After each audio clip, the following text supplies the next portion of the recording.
it go off! These receivers are normally conducted each Wednesday between the hours of 11 a.m. and 12 noon.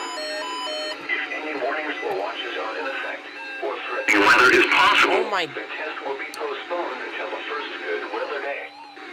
Again, this has been a test of the NOAA Weather Radio 1 alarm and EAS signal. Why? We now return to the Why? regular broadcast cycle.